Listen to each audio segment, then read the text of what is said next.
Mesdames et messieurs, je vous salue. Que le Seigneur vous bénisse et que la grâce de Dieu soit sur la vie de tout un chacun. Ma prière est que Dieu, le Tout-Puissant, également bénisse toutes les personnes écoutant cette cassette en ce moment. Je me nomme Koné Youssouf. Je suis originaire du nord de la Côte d'Ivoire, plus précisément dans la région de Ferké. Mon père répond au nom de Koné Abdoulaye, grand imam et très versé dans l'islam. Entendez par là un érudit pétri des écrits coraniques. En bon petit musulman, j'ai d'abord suivi l'école coranique en prémisse et ensuite je suis allé à l'école primaire en cours normal. Après cela, j'ai continué ma marche scolaire, mes études du collège au lycée technique d'Abidjan. C'est de là que par la grâce de Dieu, j'ai pu obtenir le bac série C. Mais avant cela, mon père me fit la promesse de m'envoyer en France en vue de poursuivre mes études. Car mon grand frère aîné répondant au nom de Salif Koné, il vivait déjà là-bas, depuis près de 12 ans. Ceci dans le but d'entrer à l'ENAC, c'est-à-dire l'École nationale d'aviation civile de Toulouse en France. Il faut dire qu'à cette époque, mon rêve était de devenir pilote d'avion. Entre-temps, mon frère ayant été informé par mon père téléphoniquement, devrait s'apprêter pour m'aider en vue d'y entrer dans cette grande école. C'est alors qu'à mon niveau, je m'apprêtais également à réunir tous mes dossiers quand l'inattendu va prendre place. Car mon père, de son propre gré, va changer ce qui avait été décidé. Celui-ci va m'appeler un bon matin et me dire plus question d'aller en France, mais plutôt en Égypte. J'ai trouvé cela bizarre. Et il m'a révélé que c'était dans le but d'approfondir mes connaissances islamiques et coraniques. Je fus complètement déboussolé et abattu par cette nouvelle. Malgré tout cela, je fus obligé de me soumettre aux exigences de mon père une fois de plus. Car l'une des caractéristiques très poussées de l'islam est la soumission totale, sans murmurer à tous ses parents. Ce que j'ai accepté, et ce que je fis d'ailleurs contraint de faire. C'est ainsi qu'en moins d'une semaine, dans ces relations très intimes, mon père réussit à m'obtenir une bourse d'études pour l'université islamique du Caire en Égypte. C'est alors qu'après 2 semaines de mise au point, suivie de la cérémonie de revoir, j'embarquai dans l'avion le 21 août 1987.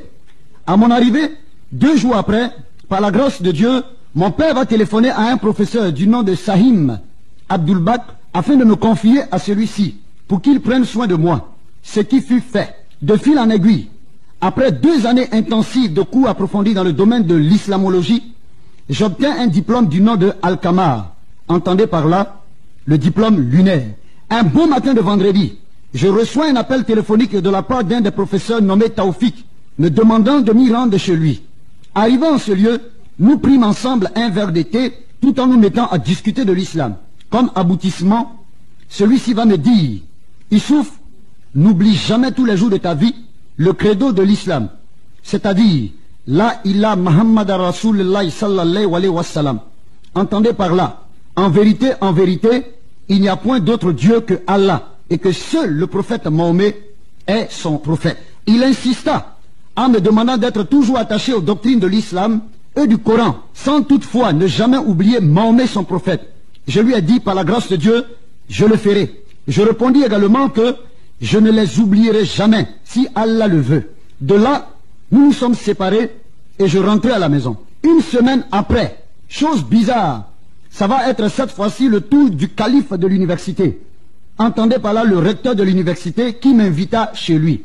Ne connaissant pas chez lui, il me demanda de le trouver devant l'école, ce que je fis.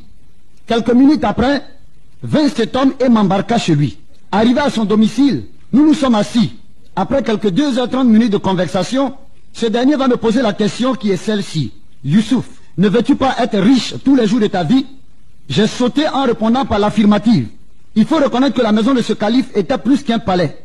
Car c'était un homme qui était extrêmement riche, qui avait même, je dirais, pratiquement tout, mais sauf Jésus-Christ dans sa vie. Car de ma vie, je n'avais jamais aussi vu une maison d'aussi balèze que celle-là. Elle s'étalait sur près de 10 hectares, avec même un aérodrome chez lui. Continuant dans l'atmosphère de notre causerie, cet homme va se lever, tirant un rideau, ce qui m'a paru bizarre, appuya sur un bouton et nous pénétrâmes ensemble dans une autre salle. Et nous nous sommes rassis. Automatiquement, je vis une grosse caisse noire et beaucoup d'autres malles contenant des billets de banque. Je fus complètement abasourdi, au point où je ne m'en revenais pas. Il prit quelques liasses de billets et me les remit. Ensuite, il me présenta une huile jaune dont il m'imbiba. En recevant cette huile jaune sur mon corps, je connus un changement brusque, comme si j'eus l'envie de tuer. Tenez-vous bien, Cette huile jaune n'était rien d'autre que la graisse d'homme. Et je vous le dis, de par des incantations, en récitant quelques sourates, il parvint à me maîtriser. Malgré cela, j'ai commencé à prendre peur. C'est alors qu'il va ouvrir une autre malle très grosse de couleur verte, cette fois-ci contenant des squelettes d'hommes. Au vu de ces choses, je n'en pouvais plus. Il décida une fois de plus de me maîtriser tout en me faisant savoir qu'il m'expliquerait beaucoup de choses en me montrant quelques techniques à base du Coran, avec lesquelles l'on pourrait s'enrichir. J'ai trouvé encore ceci bizarre, mais ceci m'a quand même plu. C'est ainsi que rendez-vous fut pris 4 jours plus tard. Et nous nous sommes séparés en recevant de lui un petit sac d'argent. Comme prévu par la grâce de Dieu, nous nous sommes retrouvés de nouveau tout en commençant à réciter la sourate Imran, suivi du Kul Laouzou, près de 40 fois, avec le verset X. Je dis bien X, afin de ne pas inciter les gens à le faire. Puis nous nous frottâmes avec cette même graisse, ajoutée de quelques incantations à base du Coran. Cela nous a permis tout simplement de toucher une banque, et nous nous sommes retrouvés à l'intérieur afin de vider tout l'argent au point de s'enrichir. Ce fut pratiquement ma première expérience, et bizarrement, j'en étais très content. Le vendredi qui va suivre, aux environs de minuit, muni d'une ardoise coranique dont le nom est Walha, que les marabouts connaissent très bien, mon nom va être écrit là-dessus par le calife, et nous nous sommes mis à réciter la sourate Yassine, tout en étant assis au bord de la mer. Nous continuons nos incantations jusqu'à 0h15 minutes. Je dis bien 0h15 minutes. Juste à cette heure va apparaître cette silhouette noire et à la fois bizarre qui va spécialement s'adresser à moi et me dire: je suis là et prêt pour te rendre riche. Qu'il est prêt également pour me montrer, par rapport au livre qu'Allah a fait tomber du ciel, les 873 versets les plus puissants du Coran avec lesquels je pourrais m'enrichir toute ma vie. J'ai encore trouvé ces choses bizarres et la panique avait commencé à habiter mon cœur. Il va continuer à me dire ceci: je vais signer un pacte avec toi. Toutefois que tu t'engagerais à faire quelque chose à partir des versets du Coran que je te montrerai. Automatiquement, je me suis dit, mais c'est pas possible. Si je veux être riche, c'est tout simplement accepter d'être impuissant sexuellement. Voici ce qu'il va me dire. Toute ma vie. Ou accepter une maladie inguérissable tout le long de ma vie. Ou sacrifier un membre de ma famille. J'ai trouvé cela inadmissible, pas possible. À cause de la richesse, me rendre impuissant sexuellement toute ma vie et accepter une maladie inguérissable tout le long de ma vie ou sacrifier un membre de ma famille. Dans mon cœur, je me suis dit non, cela n'est pas possible. Par la suite, il me fit savoir qu'une fois accepté toutes ces propositions au point d'être riche, si quelqu'un tentait de s'opposer à moi dans n'importe quel domaine de ma vie, je pourrais rendre la personne folle en prenant tout simplement 5 feuilles du Coran, tout en écrivant le nom de la personne à rendre folle sur les 5 feuilles du Coran, en fermant le tout dans une bouteille, en récitant 7 fois le verset X. Je dis toujours le verset X pour ne pas véritablement parler donner le vrai verset, afin de ne pas inciter les gens à le faire, pour ne pas mentionner le nom, et jeter la bouteille dans un feu. Dès que la bouteille éclatera, automatiquement, la personne dont le nom avait été écrit deviendra folle sur le champ.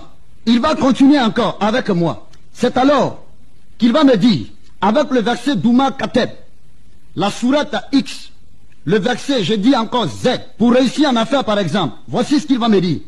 Tu dois réciter le verset très tôt le matin, durant 3 jours successifs. Comme sacrifice, tu dois couper la langue d'un cadavre que tu vas attacher avec le cœur d'un caméléon. Et tu vas jeter le tout dans la mer. Et tu vas voir, au cours de la même année, le bonheur va te sourire. Le verset Douma Kateb, sourate X, verset Z. Je tiendrai tout le temps, quand je vais donner les références, en disant sourate X, verset Z, pour ne pas inciter les gens à le faire.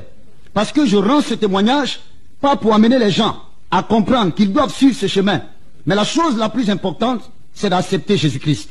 Il va continuer encore pour me dire, lorsque tu auras besoin de beaucoup de biens matériels, il te faudra réciter les sourates Douma, verset Z, près de 37 fois, dans un cimetière, et au cours de la nuit profonde. Et au bout de tout cela, offrir en sacrifice la tête d'un muet et le sexe d'une vierge. Je ne m'en revenais pas en écoutant ces paroles. Il va continuer encore, au point de me dire, si tu veux avoir suffisamment d'argent, il va te falloir acheter 1 mètre de tissu, coton blanc, et offrir le sang d'un fils unique ou d'une fille unique en sacrifice. 3 litres de sang. Enterrer un bœuf noir dans un trou vivant. Écrire le verset de la sourate sur un tableau et se laver avec pendant 5 jours. J'ai commencé à trembloter sur moi-même. Et voyant encore cet être, cette silhouette noire, en train d'insister. Et finalement, il va me dire, malgré toutes les propositions qu'il me fit, il finit par me dire, si je tiens rapidement à voir toutes ces choses s'accomplir, je me dois d'accepter, 1, de couper mon pouce gauche ou une partie de mon corps, soit mon premier fils, au cas où je me marierai, ou tout simplement accepter que mon cou soit goitré tous les jours de ma vie, durant toute mon existence. Malgré toutes ces propositions, j'ai tout refusé, sans toutefois savoir pourquoi. C'est alors qu'il va appeler Seydine, qui était juste à côté de moi, afin de converser avec lui. Ce dernier va finir par me convaincre d'accepter le sacrifice des 18 traits sur le ventre. Ce qui fut fait, le sang recueilli fut mélangé avec une poudre noire, qu'on me donna à boire, en récitant 18 fois le Kul Laouzu. Après cette cérémonie, cette silhouette me demanda d'entrer à la maison, surtout à minuit précise, en me conseillant de ne regarder ni à droite ni à gauche, et qu'à mon arrivée, je trouverais 2 grosses malles remplies d'argent, seulement en une condition, à dépenser dans l'espace de 2 semaines. Effectivement, les 2 malles avaient été trouvées remplies d'argent, comme cela m'avait été annoncé, par crainte de mourir, par rapport au restrait de l'un qui m'avait été donné. Je fus obligé de gaspiller, voire dilapider l'argent de temps à travers. L'argent étant fini, je me mis à nouveau de soupirer, du désir d'en obtenir. C'est ainsi qu'une fois de plus, je vais m'y rendre chez mon fameux ami qui est Seydine. Celui-ci m'accueillant va me dire, Youssouf, tu tombes à pic. Car aujourd'hui, la grande cérémonie mondiale à la cabane X, croyez-moi, c'est une maison indescriptible, connue de tous les plus grands hommes d'affaires et commerçants du monde. Je dirais même certains grands hommes politiques connaissent cet endroit. C'est alors que nous embarquâmes dans sa voiture en destination de ce lieu indiqué. Ce fut un endroit genre pèlerinage, mais je dirais démoniaque, bien entendu, car on y trouvait beaucoup d'hommes de différents domaines et de divers horizons, des marabouts, des féticheurs, des grands commerçants, des hommes d'affaires, y compris même des femmes, des fils de chefs d'État et même des ministres, venus tout simplement rechercher de puissance démoniaque en vue de se maintenir au pouvoir et trouver les moyens malsains en vue de s'enrichir davantage. Au vu de toutes ces choses, je fus apeuré. C'est alors qu'on demanda à toutes ces personnes pénétrant dans le temple de la cabane X de bien vouloir s'asseoir autour d'une grande table très immense qui s'étendait à perte de vue. D'au moins, main dans la main, un grand cercle fut formé en récitant près de 12 heures de temps ce fameux mot Amfade Sahal Bir, Amfade Sahal Bir, Amfade Sahal Bir, qui jusqu'aujourd'hui me paraît bizarre, car j'ai jamais eu l'occasion de connaître le sens de ce mot. Après les 12 heures de temps passées en récitant cette fameuse phrase, une calebasse nous a été présentée d'une eau coagulée, ayant les traits du sang humain. Que Dieu m'en garde, car jusqu'à ce jour, je n'ai pu détecter si est-ce vraiment du sang humain ou pas. Seul Dieu le sait. Ce qui est sûr, à tour de rôle, chacun but et reçut une portion, tenez-vous bien, des 873 versets du Coran, je dirais même les plus terribles, y compris les techniques de mise en pratique. C'est ainsi qu'après toutes ces choses, étant convaincu d'être rempli de toutes ces stratégies et initiations, au point de s'enrichir, j'en étais très très fier. C'était aussi très mal connaître le plan du diable, car Satan ne fait rien pour rien. C'est alors que Seydine et moi décidâmes de retourner à la maison avec notre carnet d'adresses, bien rempli de contacts de certaines personnes que nous avons rencontrées au temple de la cabane X. Une semaine après, vint le jour des remises de diplômes de notre école, c'est-à-dire de notre université. Habillés en tenue de circonstance, c'est-à-dire en grand boubou, par la grâce de Dieu, la cérémonie fut belle et réussie, et chacun des étudiants reçut en supplément de l'argent. Heureux que j'étais, je pris l'engagement d'appeler mon père pour lui dire que mes études ont réussi, et que par la grâce de Dieu, très très bientôt, je serai au niveau d'Abidjan. C'est alors que je vais prendre l'avion et embarquer au niveau d'Abidjan, Arrivé à Abidjan, j'arrive dans un quartier qu'on appelle Trècheville, dans une des cours de mon père, située derrière une église catholique. Malheureusement, arrivé, je n'ai pu trouver ni mon père ni ma mère, car ceux-ci étaient allés à Ferké. Heureusement, par la grâce de Dieu, j'ai trouvé quelques cousins et frères qui m'ont accueilli tout en me demandant les nouvelles. Ce que j'ai fait par la grâce de Dieu. C'est alors que j'ai décidé, par rapport à l'absence de mes parents, de patienter quelques 3 jours avant d'aller les rejoindre au niveau du Ferké. 3 jours après, dans mes balades, je vais rencontrer une de mes anciennes amies de lycée. Et tenez-vous bien, cette dernière, pendant que nous étions encore à l'école, fut une grande droguée. Elle était bizarre quand je la connaissais dans le temps. Mais chose étrange, je l'ai trouvée complètement changée et complètement renouvelée. Quand j'eus l'occasion de lui poser cette question, qui est l'auteur de ce changement? Elle me répondit tout simplement que c'était Jésus. Et cela m'a encore touché le cœur. Parce que pour tout bon musulman, on interdit à tout bon musulman de ne point jamais accepter que Jésus est le Fils de Dieu. Car pour le musulman, Dieu étant l'absolu, ne peut jamais du tout s'accaparer d'une femme, excusez-moi, au point d'y avoir des rapports afin de pouvoir avoir un enfant. C'est tout simplement dit que lorsque j'étais encore musulman, je comprenais cela sur le plan charnel. Avec cet ancien camarade, nous avons commencé à bavarder quelques minutes et après, elle a demandé à prendre rendez-vous avec moi les 2 jours qui allaient suivre, c'est-à-dire à 10 heures des 2 jours qui allaient suivre. Et comme prévu, nous nous sommes retrouvés et la jeune fille me proposa de sortir du cadre familial afin de discuter avec moi. Nous avons marché jusqu'à la rue 12. C'est une des rues les plus populaires d'Abidjan, située dans un quartier qu'on appelle Trècheville. Et arrivé au niveau de cette rue, nous avons pris l'engagement de pouvoir nous asseoir dans un restaurant libanais qu'on appelait Shawarma. Et de là, nous avons commencé à discuter. En ce thème, la sœur, l'ancienne amie va me dire, connais, je voudrais te parler d'un homme. Cet homme t'aime beaucoup. C'est un homme qui est bon. Et il est merveilleux. Impatient, j'ai voulu connaître le nom de cette personne. Elle reprit en me disant que cet homme veut faire beaucoup de choses avec toi. C'est un homme, malgré tes problèmes, malgré tes difficultés, il sera toujours à ton secours. Je n'avais rien compris. Comme n'en pouvant plus, elle insista. Elle a commencé à créer encore la famine, le désir en moi, tout simplement dans le but de pouvoir connaître qui était cet homme. J'ai insisté également dans le but de pouvoir savoir. Elle a enlevé de sa poche un prospectus qu'elle m'a donné. Et ce prospectus, après 10 ans, par la grâce de Dieu, je l'ai encore jusqu'aujourd'hui. C'est ensuite que par la suite, elle va me dire, cet homme dont je te parle, cet homme qui t'aime tant, cet homme qui veut faire de grandes choses avec toi, n'est autre que Jésus-Christ de Nazareth. Quand j'ai entendu le nom de Jésus au niveau de mon oreille, cela a résonné comme une bombe. Et sur le champ, je me suis mis dans une colère inqualifiable. Et j'ai porté la main sur la sœur. Je l'ai bousculée. La table qui était au milieu de nous avait été cassée en face. Et j'ai poussé un cri. Quand je me suis ressaisi, j'ai relevé la tête. Croyant voir la sœur, je ne l'ai plus vue. Mais je tenais toujours entre mes mains le prospectus qu'elle m'avait donné. J'avais été choqué. Je me suis remis. Et par la grâce de Dieu, de retour à la maison, j'ai voulu prendre l'initiative de lire le prospectus, mais je me suis retenu. À 15 heures, j'ai voulu lire à nouveau, je me suis retenu. De même jusqu'à 18 heures. Mais ce n'est que la nuit, dans le silence, que j'ai décidé enfin de prendre connaissance de la belle histoire relatée dans ce prospectus. Bien-aimés, écoutez-moi très bien, mesdames et messieurs. Vous qui écoutez cette cassette, le problème aujourd'hui n'est pas de dire que je suis musulman, que ma mère est musulmane, que mon père est musulman. Mais le problème est de te poser la question de savoir s'il arrivait, je ne le souhaite pas, que tu arrives à mourir aujourd'hui. Est-ce que tu es sûr que tu es sauvé?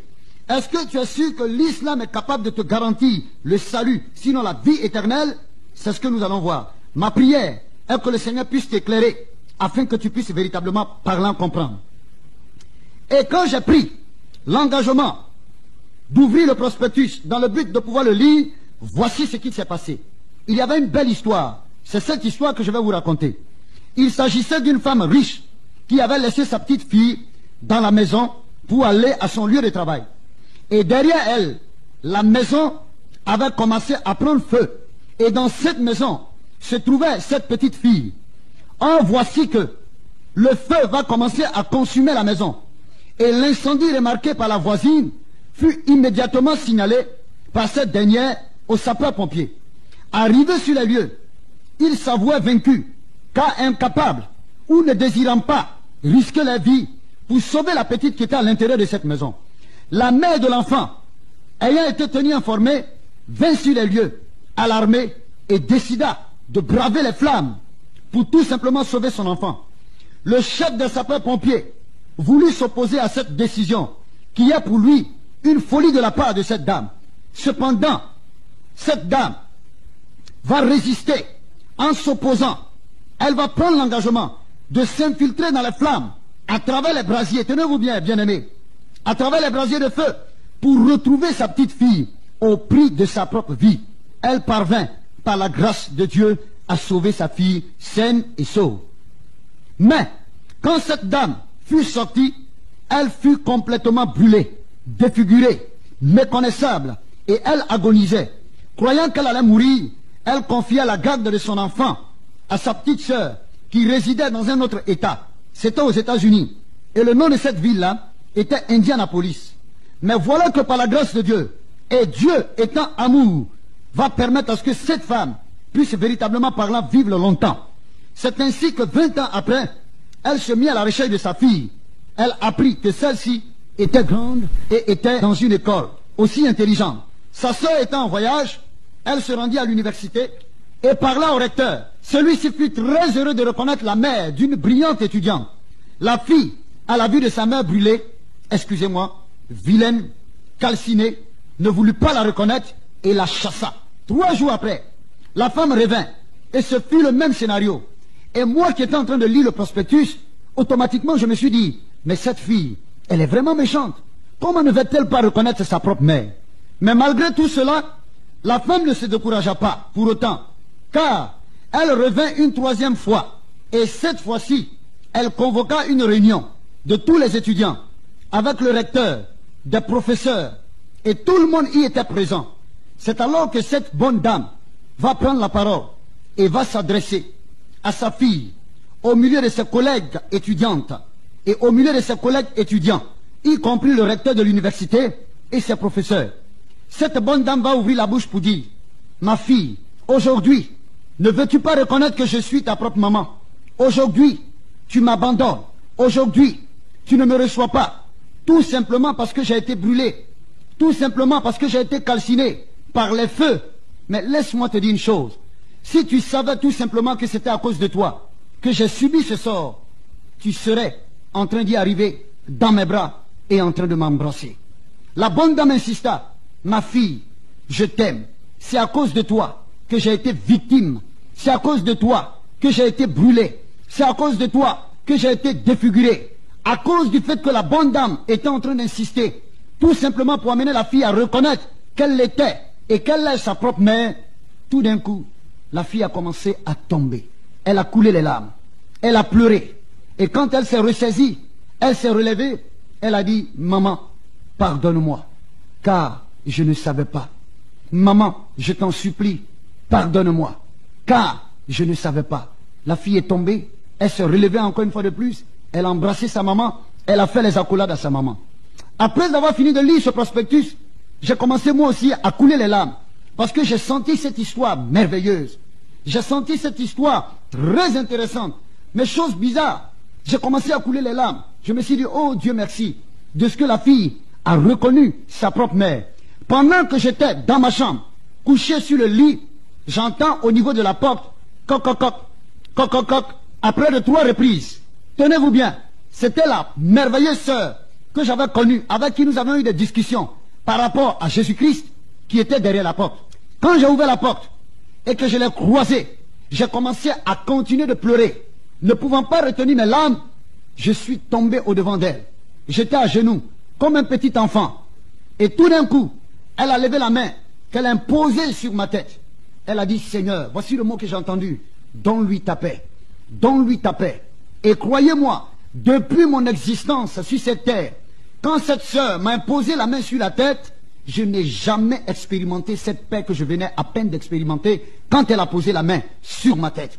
Et j'ai senti des frissons en moi. j'ai senti comme le Saint-Esprit m'avait visité. La joie de Dieu a commencé à remplir mon cœur. Elle a relevé ma tête. Elle m'a regardé droit dans les yeux. Elle m'a dit, Youssouf, sur le plan spirituel, cette fille te représente. Et sur le plan spirituel toujours, cette femme représente Jésus-Christ de Nazareth. C'est à cause de toi que Christ est mort. C'est à cause de toi que Jésus-Christ a accepté de se sacrifier sur la croix du calvaire. Tout simplement, si tu veux l'accepter, la gloire de Dieu va te visiter. Si tu veux l'accepter, Dieu va te donner la vie éternelle. Si tu veux l'accepter, le reconnaître comme ton Seigneur et ton sauveur personnel, tu seras sauvé. Le paradis dont tout le monde parle, Jésus tient cela entre ses mains. Bien-aimé, je me suis senti abattu dans mon fort intérieur. J'ai commencé à trembloter. Cette sœur m'a tenu, main dans la main. J'ai ouvert la bouche, je lui ai dit, je suis prêt à accepter Jésus-Christ de Nazareth. Elle a prié pour moi. Elle m'a amené à confesser mes péchés, à demander pardon au Seigneur, que je ne savais pas. J'étais dans une attitude d'ignorance. Elle m'a conduit. Elle a prié pour moi. Elle m'a imposé les mains. Elle a prié pour moi jusqu'à ce que je puisse être rempli de joie. Et dès ce jour, j'ai compris véritablement parlant que ce Jésus dont tout le monde parle existe vraiment. Et après cela, je vais lui dire merci. Elle m'a dit, ne me dis pas merci, mais remercie le Seigneur et dis gloire au Seigneur Jésus-Christ. J'ai dit gloire au Seigneur Jésus-Christ. Elle m'a posé la question de savoir, que vas-tu faire maintenant? Je lui ai dit, effectivement, par la grâce de Dieu, mon père m'a expédié au niveau de l'Égypte afin d'aller poursuivre mes études coraniques. Mais quand je suis arrivé, voici ce que le Seigneur va faire. Dieu va t'utiliser avec le prospectus que tu m'as donné, que j'ai lu, et voici maintenant que ma vie est transformée. Et franchement, j'ai compris que Jésus-Christ est vrai. Parce que actuellement où je te parle, je sens sa paix, sa joie dans mon cœur. Elle a commencé à sourire. Et je lui ai dit, bon, tiens-toi bien, parce que le lendemain, il va falloir maintenant rentrer au niveau de Ferké dans le but de pouvoir trouver mon père et ma mère et leur tenir informés. Ce qui fut fait. C'est alors que, le lendemain, cette même sœur qui m'avait évangélisé, qui m'avait donné le prospectus, va me démontrer encore l'amour de Dieu en se retrouvant chez moi à la maison très tôt le matin, dans le but de pouvoir m'accompagner à la gare d'Abidjan à Gamé, prendre le car en direction de Ferké. Lorsque nous nous sommes retrouvés au niveau de la gare, nous avons commencé à converser. Et je lui ai dit, bien-aimée sœur, je m'en vais au niveau de Ferké. Je sais ce qui m'attend là-bas. Je connais mon père. Je sais qui il est. C'est un fougueux. S'il apprend que je suis devenu chrétien, en tout cas, ça va très très mal tourner. Et tenez-vous bien, la sœur a lâché un mot biblique. Elle m'a dit, connais Youssouf, je sais en qui j'ai cru. Va, car la grâce de Dieu est avec toi. J'ai insisté pour lui dire, je m'en vais. Maintenant, je suis seul. C'est vrai que je viens à peine d'accepter Jésus-Christ, mais je compte sur lui. Et s'il te plaît, je te prie de prier pour moi. Cette sœur a enlevé un Nouveau Testament, elle m'a donné. C'était la première fois de ma vie de toucher à une portion biblique. Elle m'a encore dit, je sais en qui j'ai cru. Va-t'en, la grâce de Dieu t'accompagne. J'ai pris mon ticket, je suis monté dans le car. Et comme je l'ai si bien dit, j'ai pris mon ticket et je suis monté dans le car. Et cette sœur m'attendait là. Quand je suis monté dans le car, le signal a été donné par le chauffeur. Destination maintenant Ferké-Sédougou. J'allais. Étant dans le car, la sœur avait levé la main en me disant au revoir, jusqu'à perte de vue, avec un sourire. Et finalement, elle a fini par me dire, je sais que tu viendras avec une bonne nouvelle. J'ai dit, ok, Dieu seul le sait. Arrivé à Ferké, la nouvelle se répandit comme une traînée de poudre, que le fils de l'âge connaît est venu. L'accueil de la maison fut très chaleureuse. On tuait même un mouton dans le but de pouvoir m'accueillir. Mon père étant absent, ma mère m'a reçu avec joie, entouré de tous mes cousins et de mes cousines, parce que la majeure partie de mes frères n'étant plus au niveau de l'Afrique. Quelque temps après, mon père fit son apparition. Il me reçut en me faisant les accolades. Tellement content, il a commencé à m'embrasser. Tellement content, il a commencé à me toucher de la tête jusqu'aux pieds. Tellement content, de sa bouche, je ne faisais qu'entendre. Youssouf mon fils, Youssouf mon fils, que Dieu te bénisse. Youssouf mon fils, que Dieu te bénisse. Et mon père s'est rassis. Après avoir fini de déguster quelque chose, lui et moi, après avoir bu du bissap, une boisson africaine, bien entendu, mon père maintenant va se rasseoir et me dit, mon fils, je suis très très content de toi. Donne-moi les nouvelles. C'est alors que je vais ouvrir la bouche et dire à mon père également que je suis très très content de lui. Parce que j'ai fait ce qu'il m'a demandé. Il m'a demandé d'aller dans le pays des Arabes, étudier le Coran. Et que je suis arrivé, tout s'est bien passé. Mon père a commencé à sourire. Il a même appelé ma maman. Il a demandé à ce que ma maman puisse s'asseoir à côté de moi. Et mon père dit à ma maman, viens écouter ton fils. Il vient avec de bonnes nouvelles. Et c'est alors qu'il va encore me demander l'après-nouvelle. Les nouvelles qui sont derrière la nouvelle que je venais de donner. J'ai commencé à avoir peur. J'ai commencé à cultiver la crainte dans mon cœur. Et tout d'un coup, je me suis ressaisi. Et maintenant, je vais dire à mon père, je dis, papa, c'est vrai que par la grâce de Dieu, je suis allé étudier le Coran. Mais quand je suis arrivé, il y a quelque chose qui s'est passé au niveau de ma vie, au point où ma vie a été transformée. Mon père a commencé à sourire, parce qu'il n'avait pas compris mon langage. Pour lui, j'étais devenu un homme transformé, certainement, à cause des connaissances du Coran. Mais c'est pas ce que je voulais dire. J'ai encore pris l'engagement, et j'ai prié dans mon fort intérieur, en disant, dans mon fort intérieur, Jésus sauve-moi, car je vais dire la vérité. Je prends la parole, ma mère étant assise à côté de moi. Je regarde mon père droit dans les yeux, je lui dis, papa, la transformation qui s'est opérée dans ma vie, quand je suis arrivé, c'est que j'ai accepté Jésus-Christ de Nazareth. Je suis devenu chrétien. Tout d'un coup, mon père va se lever. Il va me regarder en me posant la question de savoir, mon fils, qu'est-ce que tu viens de dire? Est-ce de toi que j'entends cette parole? Mon père dit qu'il ne croit pas. De répéter encore la même chose. Je dis à mon père, effectivement, je vais te répéter ce que je viens de dire. Je suis devenu chrétien. J'ai accepté Jésus-Christ de Nazareth. Mon père s'est levé et il a demandé au gardien de la cour où il est de lui donner une cravache, une chicotte. Et mon père va me poser la question pour la troisième fois. Mon fils, qu'est-ce que tu dis? Je dis, papa, je suis devenu chrétien. Tout d'un coup, celui-ci va se lever. Il va prendre la chicotte qu'il avait en main. Il va commencer à me battre comme un petit enfant. Commencer à m'insulter, me traiter de tous les mots en disant, Kuidangarakaban, c'est notre langue en dula, ce qui veut tout simplement dire que tu es maudit. Et par la suite de cela, il va appeler ma maman, commencer à la bousculer en disant à ma maman, prends ton fils, ton oiseau de malheur, prends ton fils, excusez-moi le terme, ton bâtard, voici ce qu'il a dit, prends-le, et vous deux, quittez de ma maison, allez où vous voulez. Mon père a commencé à pousser ma maman, c'est là où j'avais été touché, et j'ai attrapé sa main, pour lui dire, papa, je te respecte beaucoup, mais je voudrais te demander pardon. Quand tu as connu ma mère, je n'y étais pas. La seule chose que je te demande, c'est de laisser tout simplement ma maman tranquille. Si tu veux, tu peux me foutre à la porte. Mon père m'a regardé, il a dit à ma maman de s'asseoir. Et moi, il m'a chassé. Pendant que je sortais, quand j'ai atteint le seuil de la maison, mon père me rappelle en me disant, Issouf, reviens. Quand je suis revenu, il m'a regardé droit dans les yeux. Il était 23h30. Il m'a dit, il s'est fait tard. À cette heure-là, il n'y a pas de possibilité pour toi pour que tu puisses partir au niveau d'Abidjan. Donc ce que tu vas faire, ta chambre est encore là, tu vas rentrer dans ta chambre, tu vas dormir tout simplement, et demain par la grâce de Dieu, tu vas te lever très tôt et tu vas partir. C'était une astuce, écoutez-moi très bien. Cela m'avait paru bizarre, mais comme mon père a parlé, et puis effectivement comme il se faisait tard, je me suis dit que j'allais tout simplement prendre l'engagement de pouvoir dormir afin de pouvoir partir. Entre-temps, ma mère était en train de pleurer. Mon père m'a remis les clés, j'ai ouvert la chambre. Je suis entré, j'ai fait le lit à l'intérieur. J'ai ouvert les fenêtres, j'ai commencé à dormir. Ma maman continuait tout le temps de pleurer. Elle s'est approchée au niveau de la fenêtre. Elle a dit, oh mon fils, que Dieu te soutienne. Oh mon fils, que Dieu te soutienne. J'ai regardé ma mère, la regardant dans les yeux, je l'appelais par son nom. Et je lui ai dit, Awa, s'il te plaît, va rejoindre ton mari parce que tu ne sais pas ce qui se passe en ce moment. Ma maman a baissé la tête. Elle m'a tenu la main, elle a dit, mon fils, quel que soit ce qui se passe, tu es mon fils et je te soutiens. J'ai supplié ma mère, je lui ai dit, va dormir, parce que j'ai juste 5 heures de temps pour dormir et me lever très tôt afin de pouvoir repartir sur Abidjan. Je remets mon sort dans les mains de Dieu. Ma maman s'est retirée, elle est allée, elle est revenue. Je lui ai dit, maman, s'il te plaît, va rejoindre ton mari. Elle a dit, mon fils, je ne pourrai pas. Quand bien même que je vais rentrer dans la chambre, mais je ne vais pas dormir. Je vais prier Allah. Je lui ai dit, ok, va prier ton Allah, mais laisse-moi. Mais je crois que par la grâce de Dieu, je remets mon sort entre les mains de Dieu. Et entre-temps, quand ma mère est partie, j'ai fermé la porte, étant à l'intérieur. Je me suis rassuré également de fermer les fenêtres. Je vais commencer à dormir. Et 1 heure de temps après, voici ce que je vais entendre. Des pas d'hommes, des hommes qui arrivaient en vitesse. Et je commençais à entendre des bruits de fer, des bruits de bois. Et tout d'un coup, je vais entendre la voix de mon propre père qui va dire, venez, monsieur, venez s'il vous plaît. Il est dans cette chambre-là. C'est mon propre fils. Il m'a déshonoré. Voici ce que je vais vous demander.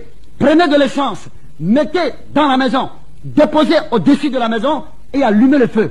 mais j'avais été complètement déboussolé quand j'ai entendu la voix de mon propre Père, celui-là que Dieu a utilisé comme canal, dans le but de pouvoir me permettre de venir au niveau de ce monde, pour tout simplement, à cause du fait que j'ai accepté Jésus-Christ, mon Père demande à ce qu'on dépose de l'essence sur le toit de la maison, et sur même tous les alentours de la maison, afin de brûler la maison. J'ai commencé à prendre peur. Et étant dans cette maison, j'ai commencé encore à crier. J'ai dit, oh Jésus, sauve-moi. Oh Jésus, sauve-moi. Et tout d'un coup, j'ai senti, sur ordre de mon Père, les gens versaient de l'essence et ils ont allumé le feu. La maison a commencé à prendre feu. Et j'étais dans cette maison. J'ai dit, oh Jésus, sauve-moi. Oh Jésus, sauve-moi. Tous les alentours de la maison a commencé à prendre feu. Et de l'extérieur, j'entends la voix de mon Père qui dit, c'est mon fils, il m'a déshonoré. Il a déshonoré le nom de Koné. À partir d'aujourd'hui, je le maudis, je le renie, et il n'est plus jamais mon fils. La maison commençait à brûler. J'étais à l'intérieur. Et tout d'un coup, je me suis arrêté. J'ai levé la tête vers la toiture de la maison. Et j'ai dit, mais Seigneur Jésus-Christ, ton affaire est compliquée. Il y a tout simplement 4 jours que je viens de t'accepter. Mais regarde la situation que je vis.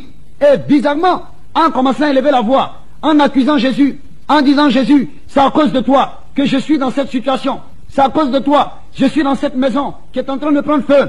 C'est comme si je voyais le prospectus que la sœur qui m'avait évangélisé m'avait donné. Cette petite fille qui avait été abandonnée dans sa maison par sa propre mère. Ils ont effectivement commencé à prendre feu. Étant à l'intérieur, j'ai tenté d'ouvrir la chambre, la porte de la chambre, puisque ayant les clés, j'ai réalisé que la porte avait été condamnée par l'extérieur. Tenté effectivement d'ouvrir les fenêtres, je me suis effectivement rendu compte aussi que mon Père avait ordonné qu'on condamne la fenêtre de par l'intérieur. Croyez-moi s'il vous plaît, j'étais dans cette maison qui continuait de brûler. Et tout d'un coup, j'ai levé une fois de plus la tête et j'ai rabaissé la tête. J'ai commencé à me paniquer. J'allais à gauche, je revenais à droite. J'allais à gauche, je revenais à droite. Et j'entends une voix maintenant qui me dit, mets la main dans la poche, mets la main dans la poche. Je me retourne, je regarde derrière moi, je ne vois personne. Je ne fais que voir les flammes. J'entends encore la main qui me dit, mets la main dans la poche, mets la main dans la poche. Je retourne pour regarder derrière moi, je ne vois pas. Et tout d'un coup, je soulève ma main droite, je l'introduis dans ma poche, je touche un Nouveau Testament. Je fais sortir le Nouveau Testament, c'était le Nouveau Testament que la sœur m'avait donné. Et quand j'ai ouvert, je suis tombé sur le verset de ma vie que je n'oublierai jamais. Dans Romains 8, à partir du verset 37, qui dit que nous sommes plus que vainqueurs par Jésus qui m'a aimé. J'ai refermé le Nouveau Testament et j'ai remis cela dans ma poche. J'ai encore élevé la tête. J'ai dit, Jésus, c'est vrai que je viens de lire un beau passage, mais actuellement je suis là, ça chauffe sur moi. La maison est en train de prendre feu. Je t'en supplie de me sortir de là. C'était très mal connaître Jésus-Christ de Nazareth. Quand on est dans des problèmes, quand on est en danger et qu'on invoque le Seigneur, d'ailleurs il dit dans sa parole, quiconque invoquera le nom du Seigneur sera sauvé. Malgré tout cela, j'ai encore commencé à trébucher. Et tout d'un coup, je me suis mis à aller encore à gauche et revenant à droite. Aller à gauche et revenant à droite. Je ne faisais que faire ça. Et au 7e tour, je vais maintenant entendre la voix qui va me dire clair dans mon esprit. Il souffre. Je suis l'Éternel, ton Dieu. J'envoie l'ange de l'Éternel te délivrer. Sors et puis va-t'en. Je me suis rabattu vers la porte. Quand j'ai touché le portail, la porte s'est ouverte. Et aussitôt, j'ai pris la fuite en direction de la gare de Ferquet. J'arrive là-bas, étant dans la panique. Je prends mon ticket. Je viens, je m'assois. Je demande au chauffeur, il faut combien de personnes pour que le car soit plein? Il me dit, malheureusement, il reste encore 23 personnes. J'ai commencé encore à paniquer. J'ai dit, mais au niveau de la gare, je vais encore attendre ici, alors que je connais mon père. Et je lève la tête. Je vois de l'autre côté, en direction du marché, je vois mon père qui contourne avec les gens derrière lui, en disant, il aurait appris que je suis passé par là. Suivez-le, suivez-le. Quand j'ai regardé en direction du marché et que je l'ai vu, j'ai baissé la tête dans le car. Je me suis retourné de l'autre côté du car, derrière, et je vois maintenant ma maman qui arrivait avec un sac. Quand elle m'a vu, elle m'a fait signe de loin. Et moi aussi j'ai répondu. Elle m'a dit de descendre. Et de l'autre côté, entre-temps, mon père avec son groupe était passé derrière une mosquée. Maman est descendue. Elle m'a appelé. Quand je suis allé la voir, j'ai regardé dans ses yeux. J'ai voulu parler. Elle m'a dit, non mon fils, ne parle pas. Ma mère m'a dit, mon fils, je suis ta mère. C'est moi qui t'ai supporté par la grâce de Dieu. 9 mois, tu es sorti de mes entrailles. Et elle va terminer pour me dire, je ne sais pas ce que tu as vu en Jésus-Christ de Nazareth, mais moi qui suis ta mère, je te donne l'autorisation, va servir ton Jésus-Christ. Et c'est de là Quand j'ai entendu cette parole, au lieu d'aller monter dans le car, je n'ai rien compris. Il y a un monsieur qui est venu avec une voiture. Il a garé juste à côté de moi. Il m'a dit, monsieur, vous allez sur Abidjan? Je réponds automatiquement, oui, je vais sur Abidjan. Il m'a dit, montez, qui va me descendre. Je suis monté dans la voiture du monsieur et le monsieur m'a pris. Il m'a envoyé en direction d'Abidjan. Il m'a descendu jusqu'à dans le quartier où j'habitais. Le temps de me retourner pour dire merci à ce monsieur, je ne l'ai plus revu jusqu'aujourd'hui. Étant allé dans la cour familiale, mon père encore téléphone à mes oncles, à mes tantes, pour dire, au cas où j'arrivais là-bas, de ne pas m'accepter, de me chasser de la maison. Après investigation, je suis allé découvrir chez la sœur qui m'avait évangélisé. Quand je suis arrivé, elle m'a vu étant tout paniqué. Elle m'a dit, qu'est-ce qui se passe? Je lui ai dit, non, c'est pas le moment de demander qu'est-ce qui se passe. Donne-moi à m'asseoir. Je me suis assis, elle m'a donné un verre d'eau. Quand je lui ai expliqué toute la situation, elle a levé tout simplement la main au ciel. Elle m'a dit, Seigneur Jésus-Christ, je bénis ton nom de ce que tu as ramené ton fils. Elle m'a dit d'attendre, qu'elle allait me faire un lieu afin de pouvoir dormir, et que le lendemain, par la grâce de Dieu, elle allait me conduire au niveau de l'église. C'était une église de réveil, Abidjan à Trècheville. Elle m'a conduit dans cette église. Les frères et les sœurs m'ont véritablement parlant manifesté l'amour du Christ. Ils m'ont accueilli. Ils ont même fait une cotisation. Ils ont pris soin de moi. Ils m'ont donné un logement. Et c'est ainsi que j'ai commencé à fréquenter cette église. J'ai commencé à fréquenter cette église. Et 3 mois après, nous avons reçu dans cette église la visite d'un pasteur américain qu'on appelait James, qui était de l'état de Mississippi. Après sa prédication, il a dit comme ça, que l'Esprit de Dieu lui révèle. Il y a un ex-musulman qui est là. À peine 3 mois qu'il a donné sa vie à Christ. Qu'il arrête de se paniquer, parce que Dieu l'aime. Non seulement Dieu l'aime, mais Dieu l'a choisi. Et que tôt ou tard, il allait finir par servir le Seigneur. De l'autre côté, il y avait une sœur musulmane qui s'est levée. Et cet homme de Dieu américain a dit, non, ce n'est pas d'une femme il s'agit d'un homme. Il allait plus loin en disant qu'il a assis derrière. Actuellement où je parle, il a peur. Il sent même des frissons dans son cœur. Et la sœur qui était de l'autre côté, assise à côté de moi, elle dit, connais, je sais qu'il s'agit de toi. Lève-toi. Et moi aussi, je lui ai répondu par l'affirmative en disant que, effectivement, il s'agit de moi. Je me suis levé, cet homme a prié pour moi. Et il a demandé à me voir après le culte. Après le culte, quand il m'a vu, il s'est entretenu avec moi. Il m'a donné des paroles d'encouragement. Et il m'a dit de persévérer. Et que par la grâce de Dieu, que je finirai tôt ou tard par voir le miracle de Dieu dans ma vie. C'est comme ça que je suis devenu chrétien. Et j'ai commencé à suivre les enseignements bibliques au niveau de l'église. Cette sœur que Dieu a utilisée était tout le temps à mes côtés. Elle m'encourageait.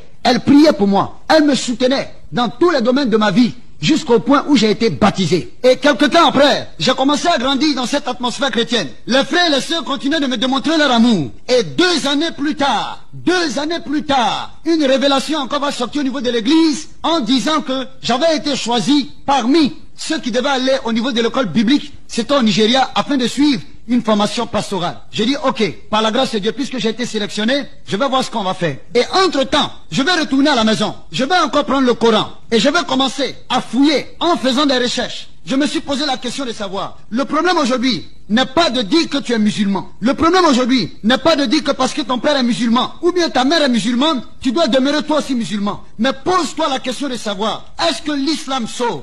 Est-ce que Mahomet, le fondateur de l'islam, celui-là même dont le vrai nom nous a été caché, qu'on appelle Abu al-Qasim, est-ce que véritablement parlant, Mahomet et la religion islamique sont capables de sauver les gens? C'est là que je vais encore ouvrir le Coran pour continuer à faire des recherches. Ce que je voudrais dire, pour toutes les personnes qui ont des Corans à côté d'eux, vous pouvez le vérifier. Le Coran comporte 114 chapitres qu'on appelle sourates et 6247 versets. Et l'islam croit en un seul Dieu qu'on appelle Allah et à son prophète nommé Sayyidina Muhammad Rasulullah. Ça veut dire que paix et miséricorde soit sur le prophète Mahomet. Parce que le mot Mahomet veut dire le glorifié. Sinon le véritable nom de Mahomet c'est Abu al-Qasim. Et je continue de faire mes recherches au niveau du Coran. C'est alors que je vais prendre la sourate Baqarat, la deuxième sourate du Coran, au verset 130, où il est dit en arabe, Kulluhu amana billahi wa mal izila ilayna wa mal izila Allahu Ibrahima wa Ismaila wa Isaka wa Ankuba wallahi sebatu wa mai itiya Musa wa Isa minuhu musulmina. Ce qui veut dire en français, la vérité au sujet de ton Seigneur est descendue vers toi. Crois au livre que Dieu a donné à Abraham, à Ismaël, à Isaac, à Moïse, et le livre de l'Injil qu'on appelle l'évangile qui parle tout simplement de Jésus. Voici ce que le Coran me dit. En faisant mes recherches, le Coran, de par la sourate Baqarat, la deuxième sourate du Coran, au verset 130, le Coran me dit, voici la vérité au sujet de ton Seigneur, c'est-à-dire au sujet de Dieu. La vérité est descendue vers toi. Crois tout simplement au livre que Dieu a donné à Abraham. Où pouvons-nous trouver ce livre que Dieu a donné à Abraham? Dans la Bible, ce livre se trouve. C'est le livre de la Genèse qui parle de la vie d'Abraham. Vous pouvez prendre Genèse 12, 13 et 14. Au livre que Dieu a donné à Isaac. Effectivement, ce même livre se trouve dans la Bible, dans le livre de la Genèse. À Moïse, le livre de Moïse se trouve dans le Pentateuque, dans la Bible. Et le livre de l'Injil, en arabe qu'on appelle l'évangile qui parle de Jésus-Christ. Où pouvons-nous trouver ce livre? C'est tout simplement dans la Bible et dans le Nouveau Testament. Voici un point, une indication que le Coran me donne. Je continue mes recherches. Je prends la 100e sourate, le verset 6, 7, 8, où il est écrit Inna lisana lirabihe yakanuhun wa inaho allazalika la shahidun wa inaho lubei kreidun la shahidun. Ce qui veut dire en français, c'est-à-dire en vérité, l'homme est ingrat et pécheur devant son Dieu et lui-même en est témoin. Automatiquement, voici encore un verset du Coran qui m'amène à comprendre que homme, qui que tu sois, quel que soit le degré de ta couleur, tu es ingrat vis-à-vis de Dieu, ce qui veut tout simplement dire que tu es pécheur. Je continue encore mes recherches. Je tombe sur la 101e sourate qui m'a dit ceci. Faman ya amal, miska lazaratil, kaya yaraho, waman ya amal, miska lazaratil, share yaraho. Ce qui veut dire, celui qui aura fait des œuvres pleines dans la balance, aura pour demeure le paradis. Mais celui qui aura fait moins de bonnes œuvres, aura pour demeure l'enfer. Je n'ai rien compris. Voici un verset qui m'amène à comprendre que le Coran me présente le système du salut par la balance. Ce qui veut tout simplement dire que si je dois être sauvé par rapport au Coran, au niveau de ma droite, si j'arrive à faire du bien, l'ange qui est à ma droite va écrire les biens que j'ai eu à faire. Au niveau de ma gauche, durant mon existence, l'ange qui est à ma gauche va écrire le mal que j'ai eu à faire. Mais bien aimé, posons-nous la question de savoir combien de fois un homme peut-il pécher par jour, ne serait-ce qu'en pensée, en acte, en parole, en regard et par audition. Et là, j'ai commencé encore à douter du Coran. Et la 102e sourate, les versets 6, 7 et 8, où il est écrit ceci. La taraouna al-jahiman, suman la taraouna ha, aina liyakim, suman la tusi, aluna, yaum meizim, aina, amina. C'est-à-dire, vous verrez certainement tous l'enfer et vous rendrez compte de vos bienfaits sur terre à Dieu. Je n'ai encore rien compris. Voici un verset qui m'a fait peur. Moi qui pratiquais la religion musulmane, qui programmais tôt ou tard dans ma vie, ne serait-ce qu'aller une seule fois dans la Mecque, pratiquer le pèlerinage. Mais voici un verset qui me dit ici, que je le veux ou non, malgré mes bienfaits, certainement, en tant que musulman, quels que soient mes biens, il me faut forcément voir d'abord l'enfer.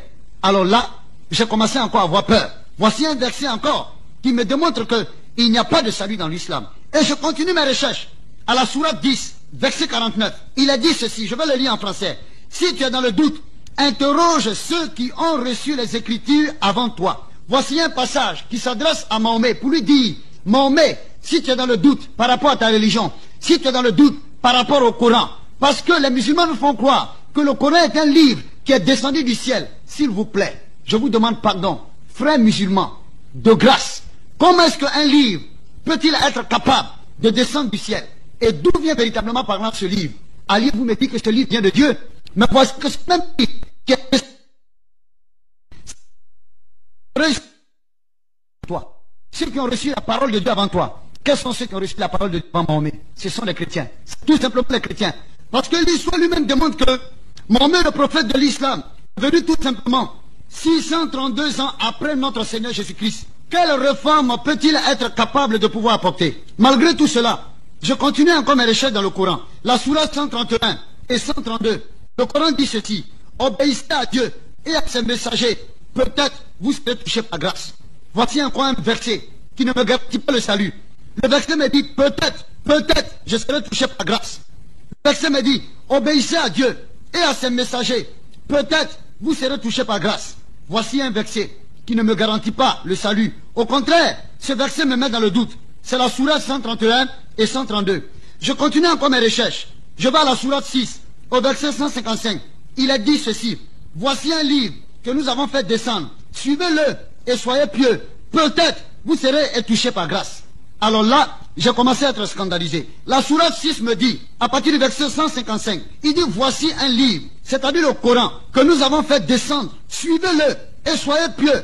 Et il termine pour dire, peut-être vous serez touchés par grâce. Alors là, j'ai complètement commencé à être choqué. J'ai réalisé en ce verset qu'il n'y a pas de salut. Comment, en tant que musulman, je m'applique par la grâce de Dieu à suivre un livre, à prier 5 fois par jour, à faire l'aumône, la zakat, programmé par la grâce de Dieu, tôt ou tard, au cas où j'aurai de l'argent, aller à la Mecque, et dans ce livre-là, il n'y a aucun salut. Il m'a dit tout simplement, peut-être vous serez touché par grâce, peut-être vous serez sauvé, peut-être vous serez touché par grâce. Mais où allons-nous avec ces peut-être-là? Frères musulmans, ouvrons les yeux et commençons à rechercher la vérité. Si nous ouvrons nos cœurs sincèrement et que nous commençons à chercher la vérité, Dieu va se révéler en nous. Et je continue mes recherches.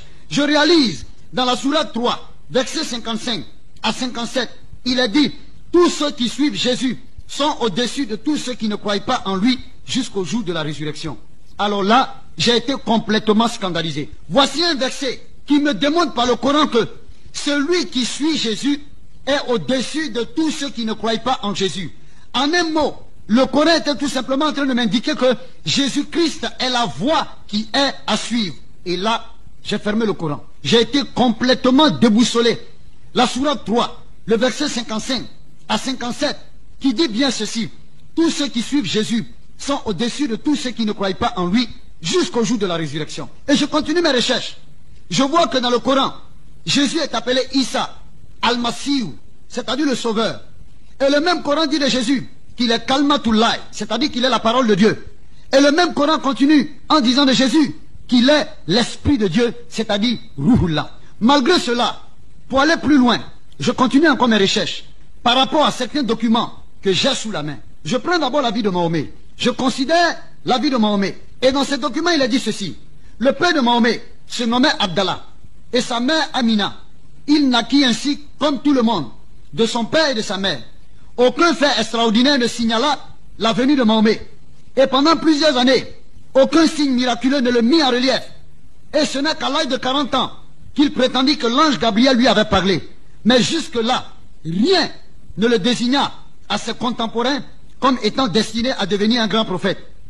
Il est vrai que quelques-uns des musulmans racontent de merveilleuses histoires sur la naissance de Mahomet, mais les musulmans, ceux-là même qui cherchent véritablement parlant la vérité, finissent d'abord par comprendre qu'entre Mahomet et Jésus-Christ, il y a une différence. Nous allons d'abord voir, lorsque nous prenons la 19e sourate, dans la sourate Mariama, au verset 18, d'après le Coran de Kassimirski, nous lisons que lorsque l'ange Gabriel apparut à Marie, elle en fut si terrifiée qu'elle dit, « Je cherche un refuge auprès du miséricordieux. » Gabriel lui répondit, « Je suis l'envoyé de ton Seigneur, chargé de te donner un fils saint. » Comment, répondit-elle, aurais-je un fils? Aucun homme n'a jamais approché de moi. Et je ne suis point une femme dissolue. Il répondit, « Il en sera ainsi. Ton Seigneur a dit, ceci est facile pour toi. Il sera notre signe devant les hommes et la preuve de notre miséricorde. » Le Coran nous montre clairement que Gabriel vint de la part de Dieu pour annoncer d'avance à Marie la naissance de Jésus-Christ et qu'elle l'enfanta sans avoir connu aucun homme. Nous trouvons encore dans la 21e sourate, les prophètes, verset 91, où il est dit ceci, « Souviens-toi aussi de celle qui avait conservé sa virginité et en qui nous soufflâmes une partie de notre esprit. Nous la constituâmes avec son fils, un signe pour l'univers. » Frères musulmans, vous dites que le Coran est la parole de Dieu. Vous serez donc obligés de reconnaître que Jésus est né d'une façon merveilleuse. Les chrétiens n'acceptent pas le Coran, mais l'évangile, dans lequel le même fait se trouve mentionné.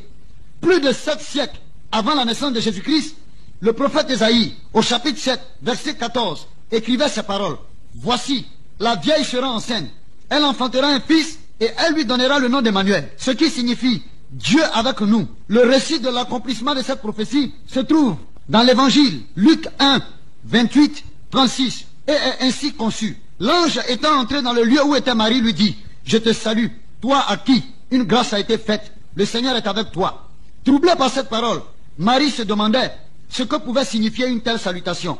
L'ange lui dit, « Ne crains point, Marie, car tu as trouvé grâce devant Dieu. Et voici, tu deviendras enceinte, et tu enfanteras un fils, et tu lui donneras le nom de Jésus. Il sera grand et sera appelé fils du Très-Haut. Et le Seigneur Dieu lui donnera le trône de David son père. Il régnera sur la maison de Jacob éternellement, et son règne n'aura point de fin. » Marie dit à l'ange, « Comment cela se fera-t-il, puisque je ne connais point d'homme ?» L'ange lui répondit, « Le Saint-Esprit viendra sur toi, et la puissance du Très-Haut te couvrira de son ombre. C'est pourquoi le Saint-Enfant qui naîtra de toi sera appelé fils de Dieu. » Le Coran et l'Évangile concordent sur le fait de la naissance miraculeuse de Jésus-Christ. La différence entre Mahomet et Jésus c'est que le premier qui est Mahomet est né selon la loi commune, tandis que Jésus est né d'une manière extraordinaire et par la puissance immédiate de Dieu. Examinez encore ensuite leur caractère moral.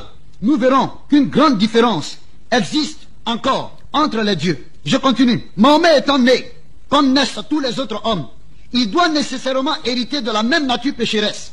Nous trouvons dans le Coran des preuves évidentes de ce que nous avançons. Dans le 83e sourate, la matinée, verset 7, nous lisons ce qui suit. Il t'a trouvé égaré, Mahomet, il t'a guidé.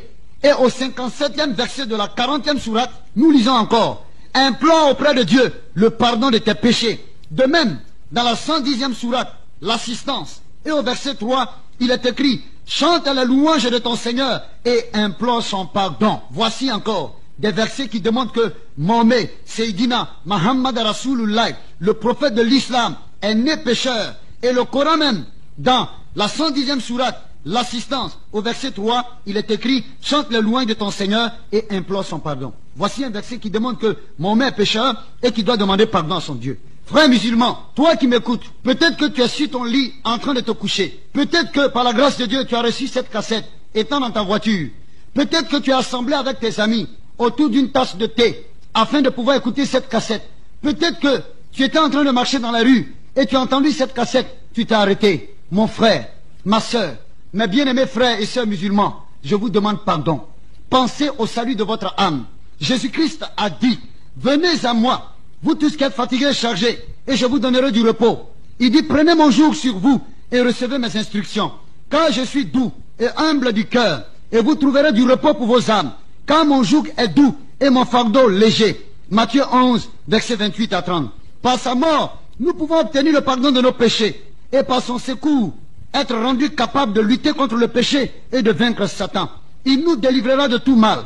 La Bible dit, il intercède pour nous auprès de Dieu le Père. Et lorsqu'il viendra au dernier jour pour juger le monde, il nous prendra avec lui dans sa gloire. C'est pourquoi Jésus pouvait dire, je suis le chemin, je suis la vérité et la vie. Nul ne vient au Père, c'est-à-dire Dieu, que par moi. Jean 14, verset 6. Frères musulmans, ma prière est que tu puisses donner ta vie à Jésus-Christ pour que le Seigneur puisse te